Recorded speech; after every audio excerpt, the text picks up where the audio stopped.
E agora sim a gente já tem a live do presidente Jair Bolsonaro. Começou o presidente ao lado do presidente da Caixa, Pedro Guimarães.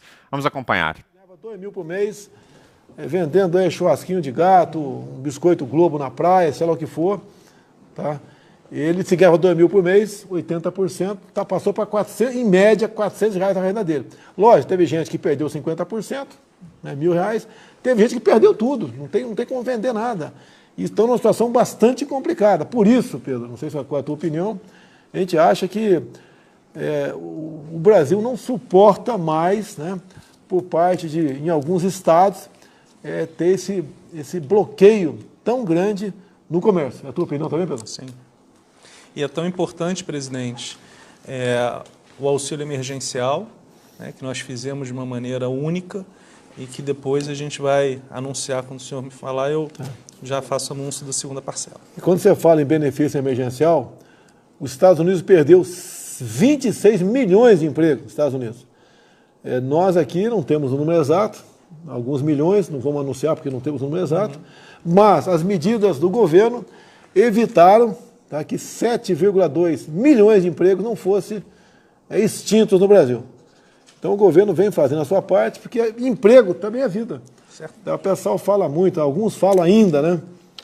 O cara está pensando em economia e não na vida. Não, economia, emprego é vida. Você ganhando mal ou não ganhando, você tem problema. Vai faltar comida na tua casa.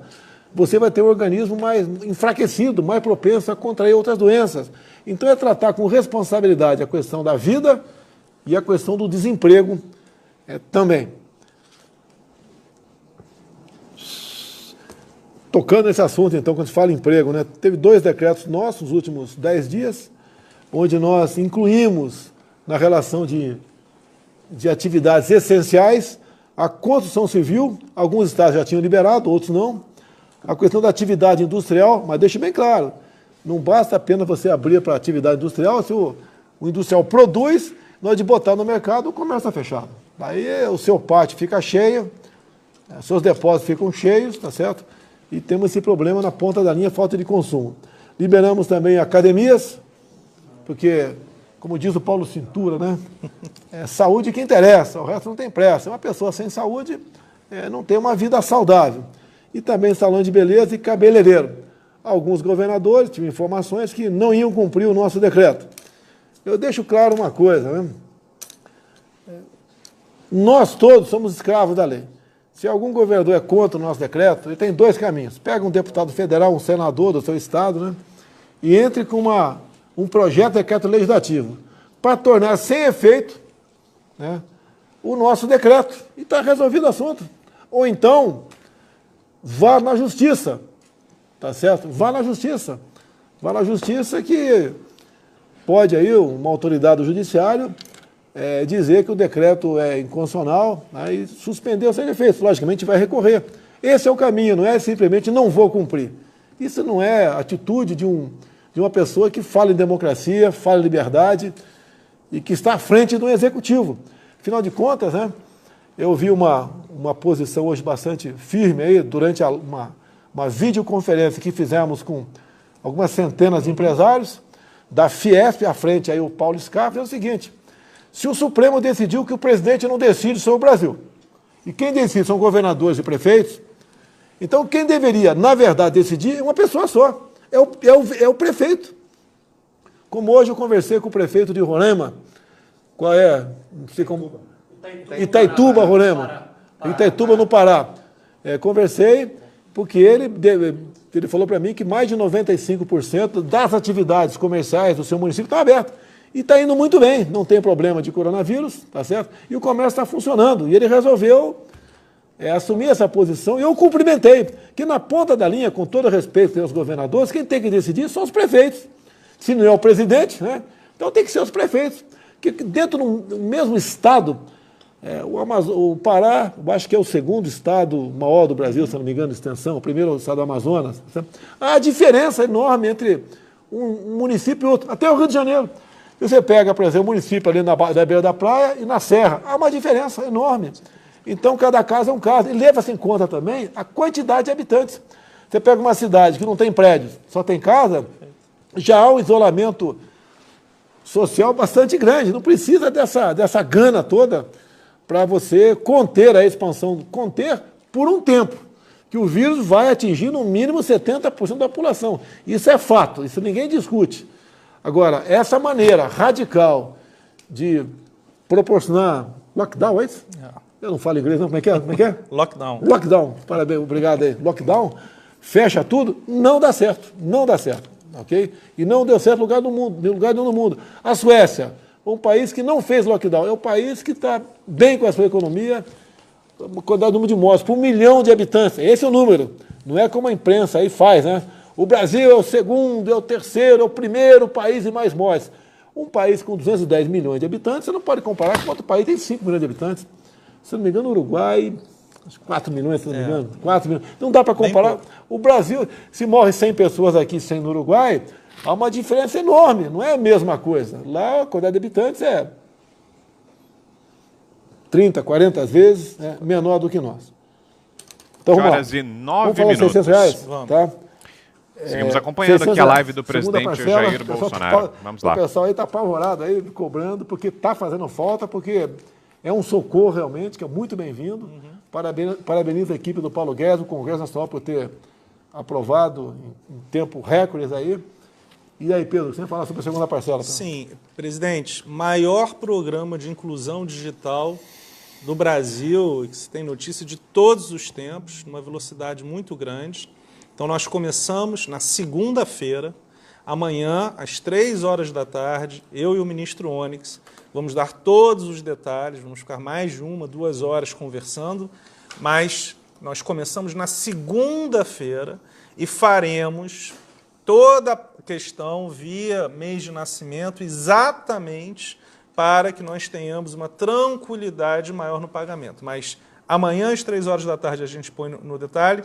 E outra notícia, presidente, na sexta-feira, à noite, de sexta para sábado, nós voltamos a pagar mais um lote da parcela 1 que nós estamos recebendo agora do Ministério da Cidadania. Então, são 2 boas notícias e o importante é, vamos pagar mais de 50 milhões de pessoas em outro tempo recorde, e isso é alguma coisa que nos dá muito orgulho, porque, para finalizar, são as pessoas que não estavam nem em programas sociais antes. Então, é realmente a pessoa que mais precisa, presidente. Tá. Também a imprensa bateu muito, né, porque eu sou capitão do Exército. Militares receberam irregularmente os R$600. Vamos lá. Quem presta o serviço militar inicial é militar, sim. É o soldado, chamado de recruta, né? O que aconteceu com muitos recrutas, não sei precisar o número aqui. Como ano passado eles não declararam renda, tá? E ficava difícil entrar no filtro, eles se inscreveram como beneficiários e receberam os R$600. Só que foram plotados, foram descobertos, e no nosso meio, quando o cara faz algo errado, né, o bicho pega. Então vão devolver essa grana e vão sofrer, com toda certeza, uma punição disciplinar. Então o recruta, alguns, né, quis dar um golpe aí e se deu mal. Tá? E se deu mal. Vão pagar um preço um pouco alto no tocante aí, porque é uma medida que tentou burlar aí a legislação. Por outro lado também, por decisão do Ministério Público, teve que pagar os R$600 para familiares de presos. Só que tem muito presidiário que recebe o seguro reclusão, ou melhor, o auxílio reclusão. Então foi plotado isso, falei com o Canuto da Dataprev hoje, ele falou que esse pessoal, uns 30 mil, um pouco mais de 30 mil, requereu, segurou, para fazer o filtro de quem recebe auxílio reclusão. Um detalhe, né? É uma decisão que veio de cima para baixo, para pagar aí o familiar do presidiário. Ok? Vamos cumprir. Agora, 7h12, seguimos acompanhando a live do presidente Jair Bolsonaro ao vivo aqui em Os Pingos nos Is. Maior programa. Uma coisa que eu esqueci. Nós aumentamos o número, de primeira mão. Nós vamos abrir para todas as pessoas do auxílio 50 milhões de contas digitais. Então, na verdade, estamos oferecendo uma coisa, eu ia falar amanhã, mas estou adiantando. Todas as pessoas do auxílio receberão uma conta digital de graça E é muito importante, presidente, porque você consegue fazer essa movimentação pelo celular. Então, isso é uma novidade. Nós tínhamos 20 milhões de contas e teremos 50 milhões de contas digitais já para essa segunda parcela. Mas, de novo, é um pouco mais de detalhe, eu converso mais amanhã. Vamos continuar aqui. É uma notícia da área econômica que nos preocupa, e não é apenas na Caixa Econômica que nós detectamos esse problema. De manhã eu liguei para o Pedro Guimarães, tinha uma notícia na mídia, eu conversei com ele para ir com mais profundidade. Hoje em dia, aproximadamente 5 milhões de pessoas são aí, pagam a prestação da casa própria na Caixa, financiada pela Caixa, 5 milhões. E você poderia negociar o atraso até 2 prestações. E você, há pouco tempo, resolveu passar para 3. Então, para evitar a inadimplência, a Caixa Econômica do Pedro Guimarães, aqui, que é o nosso presidente, resolveu passar para 3 meses. Detalhes, quantas pessoas, dentre as 5 milhões, aderiram a esse? 2 milhões e 300. 2 milhões e 300 mil pessoas. Então, são pessoas que pediram para atrasar um mês, mais um mês do pagamento, exatamente porque estão perdendo. Uns perderam emprego, outros tiveram que negociar o contrato trabalhista ganhando menos. A situação está complicada. Nós não podemos colapsar o Brasil nessa área, senão o preço a ser pago com vidas será enorme. E em cima disso, qual a outra preocupação? Foi aprovado, nós, a partir de segunda-feira, ampliará para 4 meses de pausa.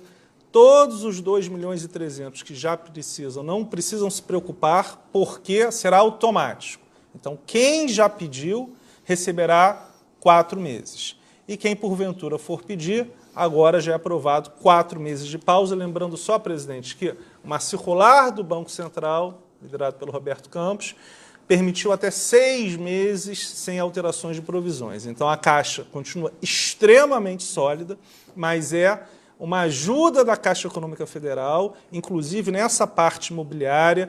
1,5 milhão de empregos foram mantidos pela ajuda da Caixa no financiamento do crédito imobiliário. Deixa eu aproveitar, já que você falou do Roberto Campos, Roberto Campos Neto, né? Eu fui deputado com o avô dele.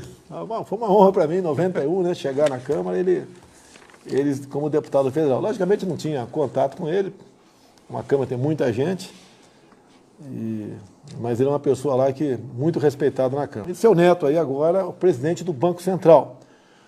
O pessoal começou a discutir, a falar que uma medida provisória publicada no dia de hoje, né, quem assina sou eu sou o responsável, chamada Medida Provisória da Proteção Legal.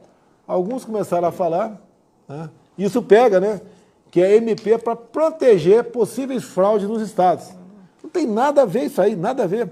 É a MP que trata da compra de crédito. Podia explicar para a gente com palavras bastante simples, né, Pedro? Claro, a gente inclusive conversou com o Roberto, que é meu amigo há mais de 20 anos, estava no avião. Então, o que é exatamente essa medida provisória? É uma coisa simples, exatamente para ajudar nesta questão do crédito. O Banco Central, como todos os bancos centrais do mundo fazem, vai poder comprar o crédito. Só que o Roberto, o Banco Central, vai comprar 100 mil, 200 mil, 300 mil créditos de uma vez. Sem essa medida provisória, se um crédito dos 200 ou 300 mil tiver alguma fraude, algum problema, todo mundo lá vai arcar, e aí o que vai acontecer? Você não consegue que isso funcione. Então, essa medida basicamente é o seguinte: você vai fazer uma compra de 100 mil carteiras, se 1, 2 ou 3 tiverem fraude, você não generaliza o problema para todo o Banco Central. É simples, presidente. E todos os países no mundo, quer dizer, isso aqui é uma coisa normal em países desenvolvidos. Estamos no Facebook 97 mil, YouTube 24 mil e a Rádio Jovem Pan. Um abraço, Jovem Pan. Muito obrigado pela confiança em transmitir o nosso sinal, tá ok? Estamos também transmitindo no YouTube. Se porventura o sinal do Facebook cair, temos aqui o YouTube pela frente aí para manter vivo. Está chegando ao final nossa live aqui? Até agora não travou, presidente. Não travou porque está no YouTube também, com toda certeza. Bem, tivemos uma reunião hoje com o empresário, já tocamos nesse assunto. A preocupação do empresariado é que a economia não deixe de funcionar. Tá? Tem certos setores da economia que está bastante complicado sobreviver. Está na UTI.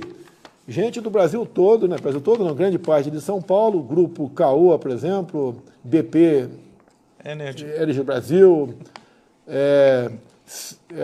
Vivo, Gol Linhas Aéreas, Academia Biorritmo, Latam, Embraer, gente do Bradesco, Grupo Accor, Casa Bahia, Redditor, Cargill, tá? O pessoal peso pesado aí que resolveu aí entrar, discutir esse assunto, tá? Para a gente poder botar a economia para funcionar, porque salva empregos, e salvando emprego está salvando vidas também. Bem, talvez seja o último assunto, né? Protocolo da hidroxicloroquina. Então, conversei ontem com o ministro Teixe, né? Teixe, tá? O Nelson Teixe. Falei para ele que o Conselho Federal de Medicina recomenda o uso da cloroquina a partir dos primeiros sintomas, e o nosso protocolo de 31 de março, que é ainda da época do ministro Mandetta, dizendo que a cloroquina só pode ser usada a partir de o elemento estar aí internado em estado grave. Bem, diz aí, que a gente ouve falar bastante, eu converso com muito médico, o elemento, quando está o ser humano está numa situação de grave, dificilmente com a cloroquina ele recupera, dificilmente. Agora, quando é na fase inicial ainda, em especial os mais idosos, né, que o mais jovem acometido dificilmente se agrava o problema dele, então os mais idosos com a cloroquina não é nada confirmado ainda, mas parece que está dando certo. Então, eu acho que amanhã o Nelson Teixe dá uma resposta para a gente. Eu acho que vai ser pela mudança do protocolo. Eu acho que vai ser a mudança do protocolo para que se possa aplicar, então, a partir dos primeiros sintomas, em especial para as pessoas mais humildes. Eu quero deixar um testemunho meu aqui. Ó. Minha mãe está com 93 anos. Tá? Se um irmão meu, uma irmã, falar, olha, deu positivo para ela, tá?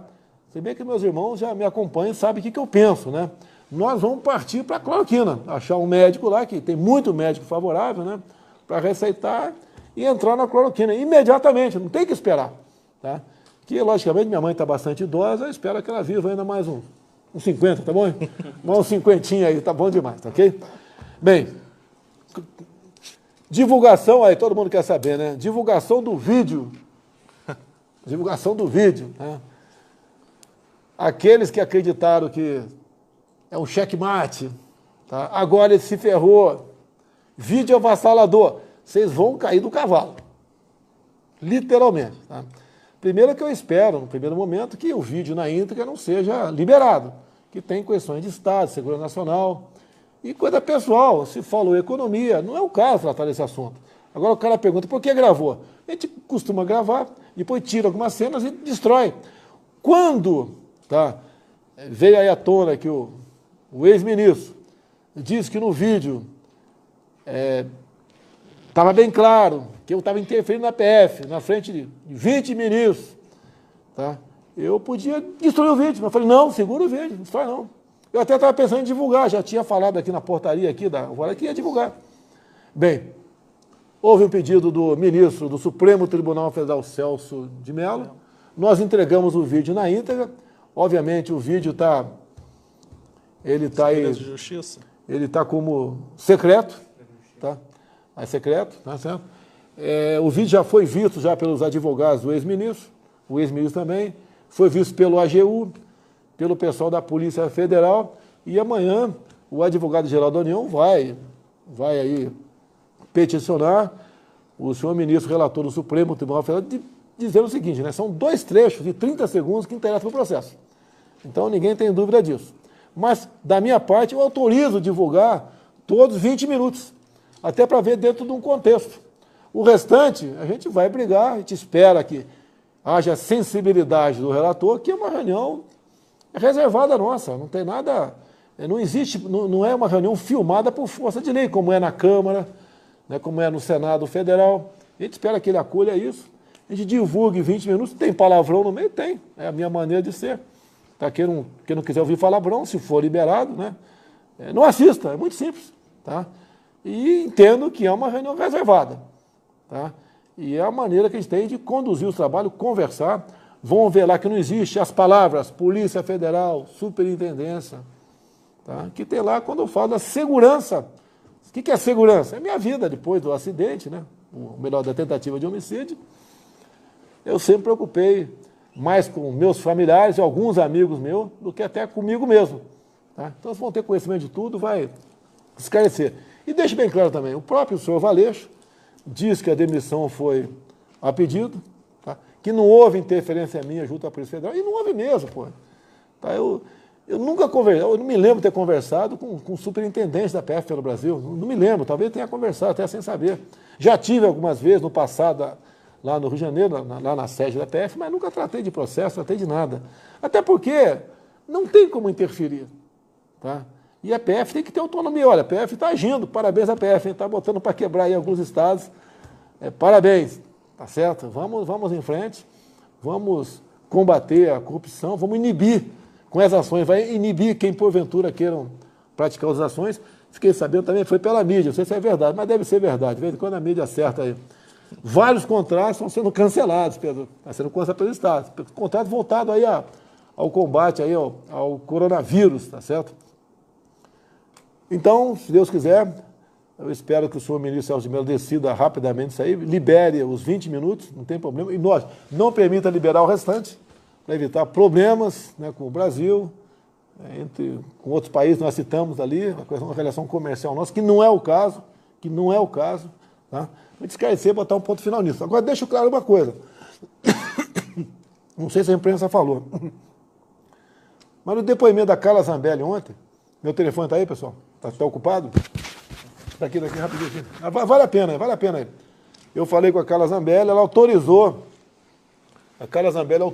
a divulgação, e é uma coisa que bota um ponto final nessa questão de interferência da APF. Vou botar aqui, Carla Zambelli aqui.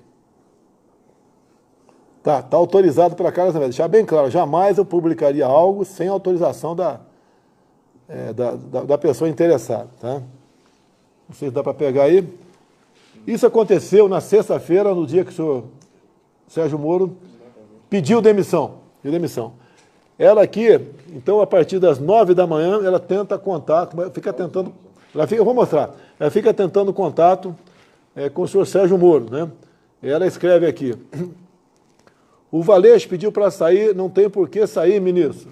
Ela não estava autorizada, né, a conversar em meu nome, como ela disse, não estou autorizada a conversar em nome do presidente, tá certo? Ela foi, como ele era padrinho de casamento dela, e o que eu entendi até aquele momento, o Sérgio Moro era um ídolo para ela, como é um ídolo para muita gente, e ela tentou fazer com que o Sérgio Moro ficasse no Ministério da Justiça, não pedisse demissão, porque aquela altura do campeonato, a partir das 9 da manhã, existia essa possibilidade, tendo em vista ter anunciado a sua coletiva de pedir demissão. E vai indo aqui, 10h30, por favor, me dá 5 minutos, por favor, deixa eu falar com você, estou com o Lucas, não sei quem é o Lucas aqui, deixa eu entrar, só 5 minutos, 10h30, a coletiva foi às 11.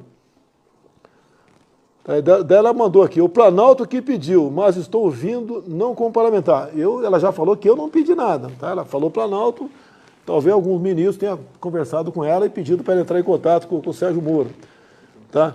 Deixa eu falar, mas como sua admiradora, né, pelo nas ruas, me ouve só um pouco, né? Há 6 anos te defendo, a Carla falando é só ela falando aqui, me ouve só um pouco, tudo que os criminosos querem é a sua saída, não dê esse gosto a eles, o Brasil precisa de você. Daí ele responde, está em branco aqui, se o PR, Presidente da República, anular decreto de exoneração, ok, o decreto de exoneração do Valeixo. Ou seja, vamos supor que eu tivesse exonerado o decreto da exoneração do senhor Valeixo. Ele voltaria, ele cancelaria, ele dá a entender que cancelaria a coletiva dele, voltaria ao seu trabalho normal e não se falaria mais em interferência. Reparou que acabou a interferência. Quer mostrar mais perto aí? Já mostrou. Já mostrou aí?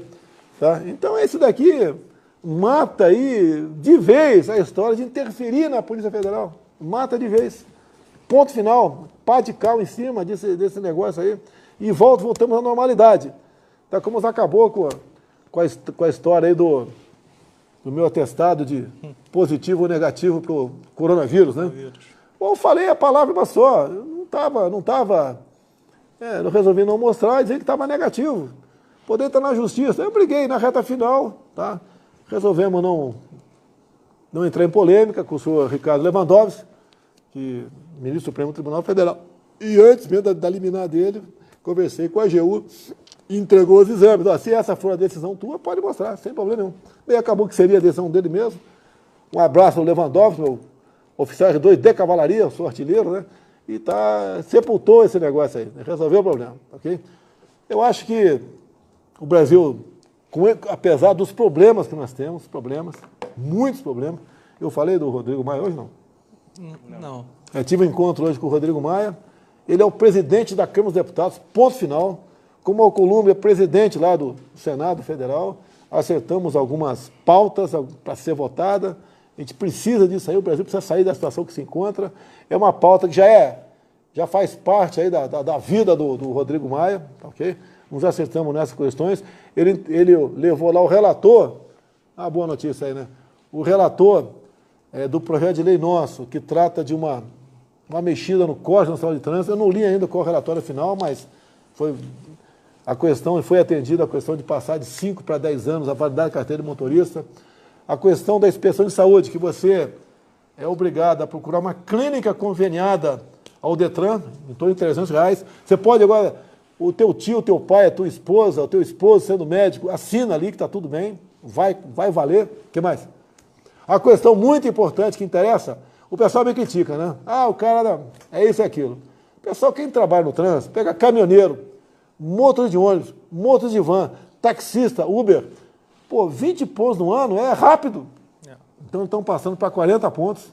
Então, o projeto é muito bom. Amanhã entro em contato com o Rodrigo Maia, ele bota em votação com toda certeza semana que vem. Eu pretendo dentro do... Estou com saudade da Câmara dos Deputados, estou com saudade da pancadaria aqui dentro. Lá, porra, entendeu? Fiquei 28 anos naquela arena ali, né?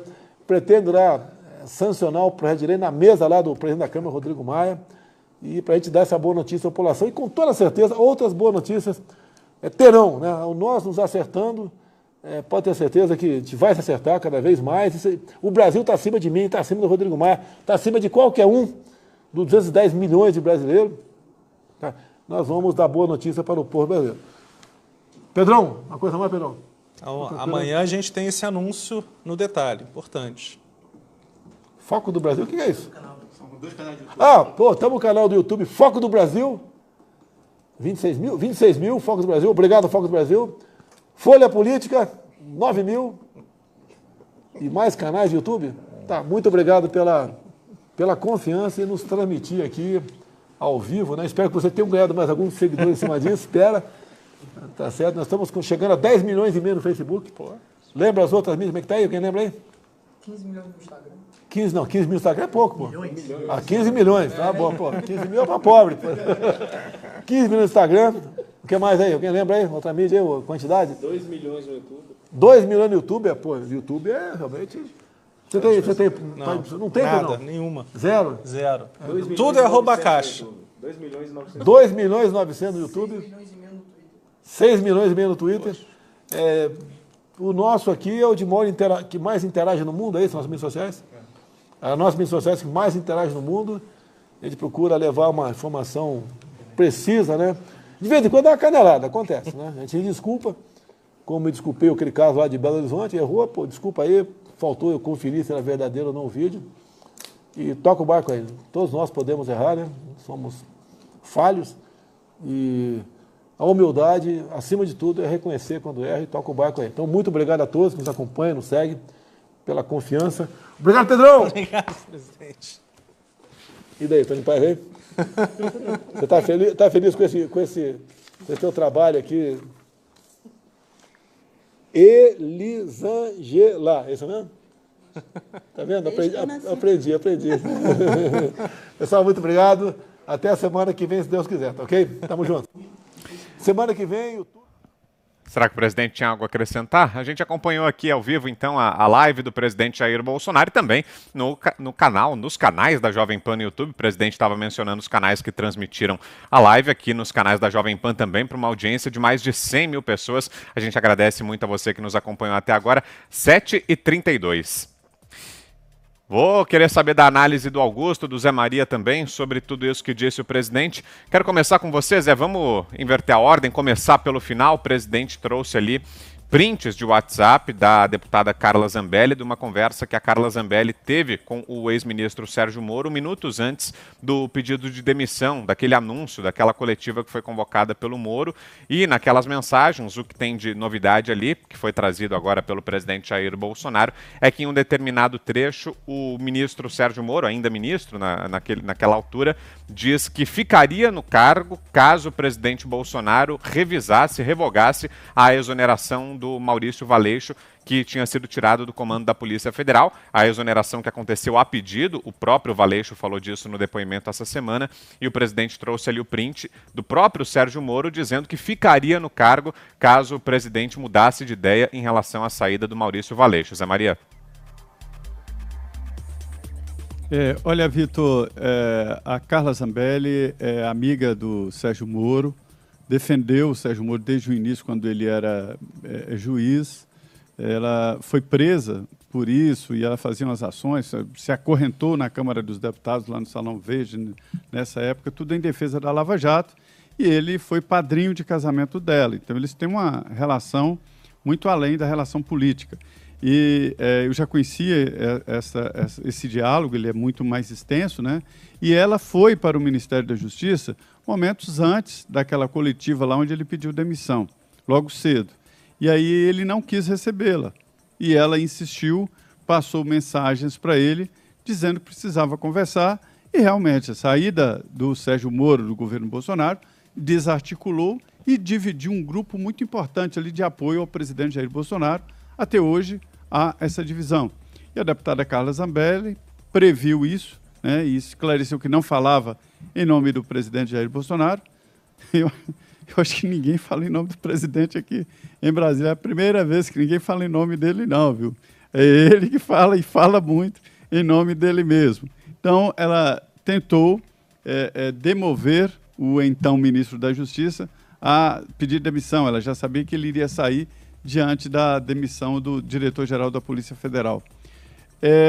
Fica muito claro ali que o motivo era esse. É muito estranho que tenha sido só essa demissão do diretor da Polícia Federal que poderia ter levado o Sérgio Moro a sair do governo. Mas, enfim, é uma demonstração clara do diálogo, da tentativa de mantê-lo no cargo. E o presidente quis demonstrar ali de que se houvesse ali a manutenção do Valeixo na diretoria da Polícia Federal, ele continuaria no cargo, né? Poderia ser trocado. Eu vou falar aqui rapidamente de outras coisas. Por exemplo, a prestação da casa própria. Isso tem um custo, mas, enfim, o presidente já tinha de manhã falado sobre isso, o presidente da Caixa anunciando, portanto, que agora há a possibilidade de, atrás de 3 meses, a prestação da casa própria. Me surpreende o número, né, de mutuários. 5 milhões de pessoas têm casas financiadas e metade, né, quase metade, 2 milhões e 300, aderiram a essa proposta de atraso. Autorização para compra de crédito, isso é importante. Autoriza o Banco Central a comprar créditos de empresas e vai precisar, muitas empresas vão precisar de dinheiro e a compra de créditos é importante. E a cloroquina, o presidente voltou a defender e orientou o ministro da Saúde a mudar o entendimento do próprio Ministério da Saúde e a usar a cloroquina logo no início dos sintomas e não na fase terminal, quando a coisa já está muito avançada, que era a recomendação anterior do ministro Henrique Mandetta. E, por fim, o vídeo, né? Ele fala que libera a divulgação, inclusive, dos palavrões, mas 20 minutos, o assunto ali que se refere à Polícia Federal e não toda a reunião. Para você que chega agora, seguimos aqui analisando então a live do presidente Jair Bolsonaro. Ô Augusto, sobre esse print que o presidente trouxe da Carla Zambelli, você quer falar ou a gente pode passar já para coronavírus? Quer falar alguma coisa sobre esse inquérito da PF aí? Olha, não, eu queria falar sobre o seguinte, o inquérito da PF, o quê? Da interferência na Polícia Federal e esse print que o presidente trouxe da Carla. eu acho que não há nenhuma novidade, não. O Sérgio Moro deixou claro que ele tinha saído por causa da interferência da Polícia Federal. Se o Valeixo continuasse, desapareceria. O motivo que precipitou, a questão que precipitou a decisão. Então, eu acho que se confirma o que já era conhecido, né? Já era a versão oficial aí do Moro, está confirmada. O que o presidente falou sobre coronavírus, a questão do cálculo por milhão, perfeito. Chega a beirar a imbecilidade, a convicção com que apresentadores de telejornais, eles falam em recordes, baseados em números absolutos. O Brasil superou a Bélgica em número de mortes, mas é evidente. O Brasil tem mais de 200 milhões, é o quarto, né, mais populoso do mundo. Você tem números absolutos, mais mortos, mais casos, casos confirmados de coronavírus e mais recuperados também, claro. Tudo é grande aqui. E você vai ter sempre, caso se baseie em números absolutos, o Brasil ocupando uma posição no ranking bastante expressiva, né? Agora, tem que calcular por milhões, ou por 100 mil, tem que haver uma referência, 100 mil habitantes, ou 1 milhão de habitantes. É o que fazem as entidades sérias. E aí muda tudo. A porcentagem de mortos por milhão é baixa no Brasil, uma das mais baixas que existem. Então, e o número de recuperados também tem que ser confrontado com o número de casos. E a posição do Brasil vai bem. Não é uma maravilha, não, mas é animadora. Então acontecem coisas boas que são ocultas por essa manipulação de números. Você troca por números absolutos, o que só pode ser avaliado se você tiver um índice relacionado com alguma referência. No caso, é a população. A outra coisa é que, assim, o presidente tocou de passagem num caso que configura um fenômeno brasileiro absolutamente repulsivo e precisa terminar imediatamente. Precisa ser fiscalizado e os canalhas que entram nessa punidos devidamente. São as pessoas que estão recebendo indevidamente os R$ 600 destinados a quem precisa disso para não morrer de fome, para que a família não morra de desnutrição. É disso que se trata. Há militares envolvidos nisso, eles não representam as Forças Armadas. Eles são apenas criminosos que devem ser punidos. Não interessa se eles vestem farda ou não. Se não precisam receber isso e recebem, eles são responsáveis também pelas mortes que a pobreza provoca. O Brasil, ao contrário do que o cínico do Lula dizia, tem milhões de pobres. Milhões de pobres. Quando você decreta uma quarentena, é que você percebe, né? Como é que pode tentar manter na rua, manter em casa quem não tem casa suficiente para haver uma separação mínima de corpos e, sobretudo, não tem comida armazenada como tem a classe média, né?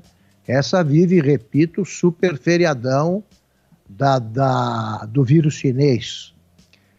Esses que desviam R$ 600, porque isso aí devem ser, para tratar essa turma, a gente tem de levar em conta os que são autores de crime, dos chamados crimes famélicos, roubam ali um pão e são condenados, alguns até têm a condenação referendada pelo Supremo. Deve pensar nessa gente e tratar esses que pegam R$ 600 e impedem que ele chegue ao destinatário efetivamente necessitado, e esses têm que ir para a cadeia. Sabe, esses devem ser tratados como a escória, né, do ser humano, como que há de pior. Quem rouba na pandemia, quem desvia dinheiro na pandemia, quem embolsa dinheiro destinado aos miseráveis do país, eles devem ser tratados como assassinos porque são autores de crimes contra a vida. Sejam prefeitos, né, que desviam aí o dinheiro de respiradores, sejam militares ou malandros que pegam dinheiro que não é deles, numa época em que a fome nunca foi tão escancarada no Brasil.